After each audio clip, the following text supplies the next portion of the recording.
Good evening. It's Wednesday night, April 7, 2010. I'm Dennis Hudson at orangequant.com. And I was going to do something tonight clever with some music and so on, but this very serious thought came to me. I want to share with you an observation about today's action in the markets. And if you weren't following it, of course you saw the Dow and the SPY drop very dramatically. And as you probably know, if you've been following this, that Q2 forecast that was made on April 1st of a top for the SPY in Q2 of about 120, that forecast is still on track, and that's probably the top for the year according to the synthetic trend lines and H205 calculations that we make from the FLIR 2 ebook and its tools. So, is it done reaching for 120? I mean, it got up to about 118 or so. Maybe not. Maybe not. It could still reach for 120. But I want to talk about the significance of today's drop. But first, let me introduce you to a couple of very esteemed persons from the financial world who, one a very historical figure and another more recent, who is bound, I believe, to become historical, and introduce you to these fine gentlemen.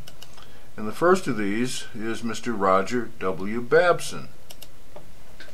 Now, for those of you who don't know who he is or who Mr. Babson was, he is the one who stepped up and said the markets may be in a lot of trouble very soon, and this was in 1929, and shortly thereafter the Great Crash occurred, followed by the Great Depression, and many people unfortunately blamed him for causing the crash, as if he would be solely responsible for that. He was a brilliant financier and trader on Wall Street, and a very conservative trader. He based his trading scientifically. He had studied engineering at MIT, had an engineering degree, and he had studied the work of Newton, Isaac Newton, very intently.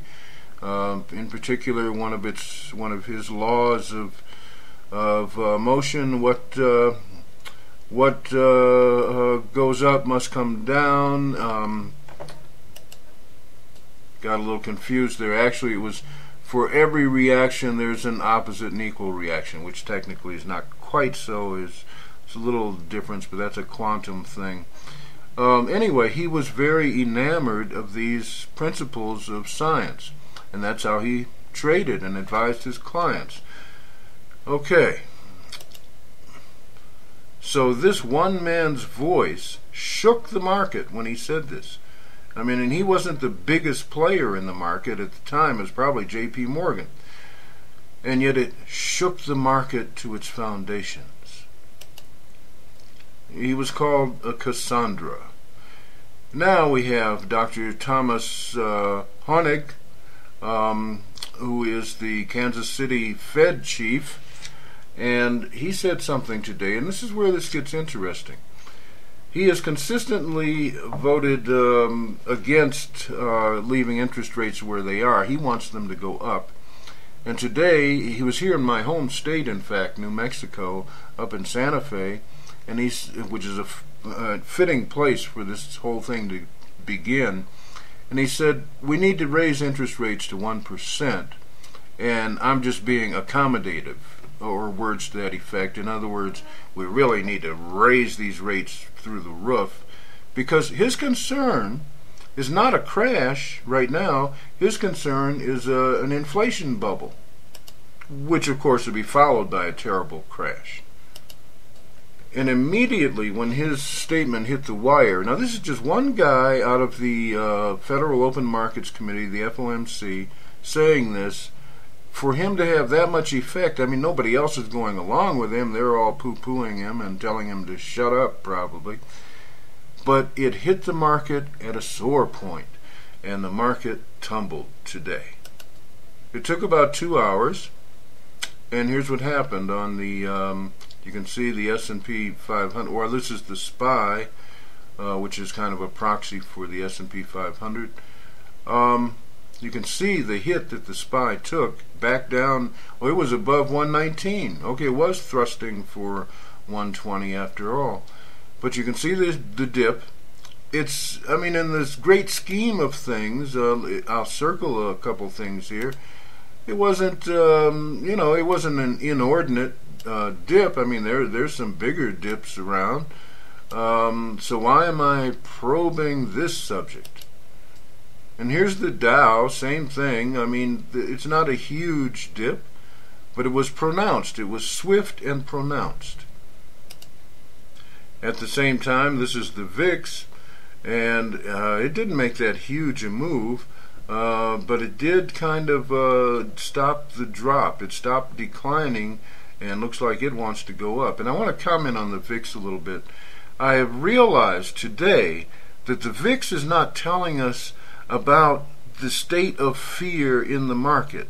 It's telling us where the fear is willing to go. In other words, the pattern of charts is telling you, well, we could get a whole lot more fearful very fast, or a whole lot more fearless very fast, depending on how that chart is reading. And right now I'm reading this chart as saying we could get fearful pretty quickly. Anyhow, my point in all of this, in mentioning Dr. Honig, and who has a PhD in economics, by the way. And Babson, by the way, was very philanthropic. He started 3 universities. My point in all of this is all about warnings. Remember, a while back I was talking about the sound of ice cracking is what I was waiting to hear. And because it was something I heard with the China crash in March of '07, and that was the sound I was listening for that said it's about to get on. So here's what the sound of warning is about. This is the sound I heard today. It's sharp, it's distinctive. I mean, it's a personal thing, and it has a very disproportionate effect on the markets, and the story seems to vanish from the news. And if you talk to somebody else, they really didn't notice it.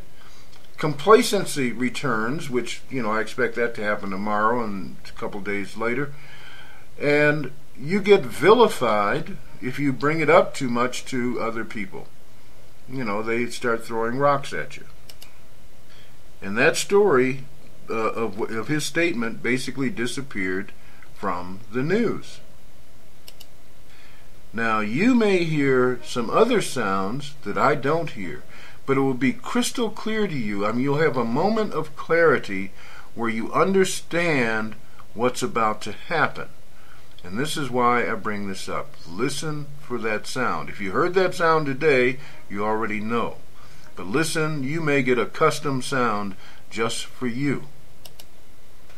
I can remember, as a much younger man in engineering research, we had this real high pressure equipment that we were using, 1,000,000 pounds per square inch, and in the noise of this area where we had the test equipment running, or out in the production area where they were running bigger pieces of this, in spite of all that noise, there was this distinctive sound that it sounded like a ping. Ping! And it cut through all the noise in the entire place. And at that point, everybody would duck, because there was equipment that was open and some that was closed with blast shields. But the open stuff, if it was coming from there, it was about to blow. Shrapnel every place. Have a nice night.